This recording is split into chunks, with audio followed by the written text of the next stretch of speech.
राधे राधे। राधा वल्लभ श्री हरिवंश। कैसे हैं आप सब? जब से महाराज जी के विरोध में कुछ औरतों ने कुछ बोला है और उस वजह से महाराज जी ने दर्शन देने बंद कर दिए हैं, तब से कुछ भी अच्छा नहीं लग रहा है।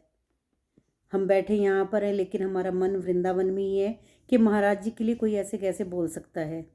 एक ऐसे संत जिन्होंने देश की युवा पीढ़ी को अध्यात्म की तरफ चला दिया। जो बच्चे नशे की तरफ जा रहे थे या जो गलत आदतों में पड़ गए थे, वो सब बच्चे अब पूरा दिन नाम जप करते हैं और महाराज जी के एक दर्शन के लिए तरसते रहते हैं। ऐसे संत के लिए कोई कैसे कुछ बोल सकता है?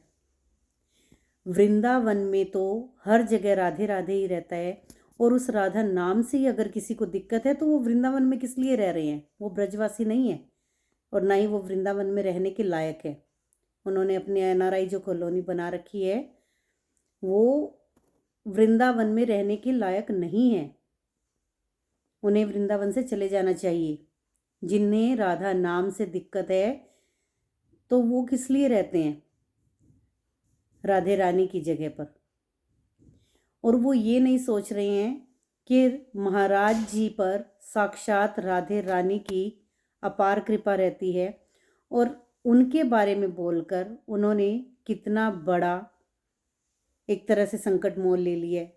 क्या राधे रानी उन्हें माफ़ करेंगी? बिल्कुल भी नहीं।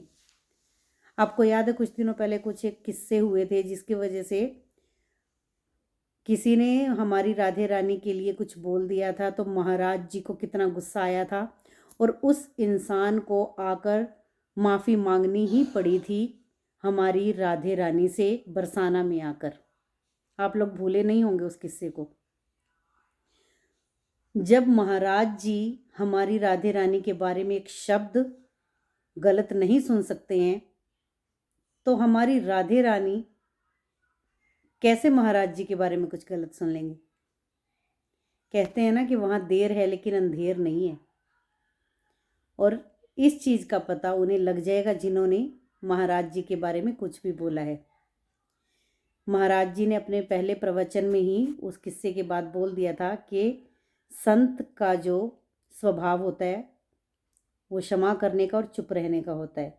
हमें किसी तरह का विरोध नहीं करना है। करने को महाराज जी के लाखों संत, महाराज जी के लाखों भक्त हैं और कुछ भी कर सकते हैं। जो दो चार लोगों ने बोला है कुछ भी, उनको किसी भी तरह से बता सकते हैं कि बोलने का क्या मतलब होता है। लेकिन हम हमारे महाराज जी की शिष्य हैं, तो हम ऐसा कुछ भी नहीं करने वाले हैं। महाराज जी ने जो हमें शिक्षा दी है, हम उसके ऊपर ही चलने वाले हैं। शांत रहेंगे और राधे रानी अपने आप उन्हें देख लेंगी। हम हरिवंशी हैं, और सिर्फ हरिवंशी नहीं हैं हम, अब हम प्रेमावंशी भी हैं।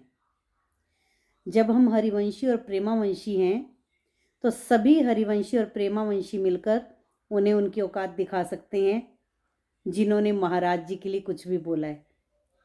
लेकिन महाराज जी ने ही हमें सिखाया है कि हमें शांत रहना है, किसी तरह का कोई विरोध नहीं करना है। राधे रानी अपने आप देख लेंगे। और अहंकार जब पुष्ट होता है और जब पाप का घड़ा भरता है तो भगवान स्वयं प्रकट होकर उस पाप के घड़े को तोड़ देते हैं।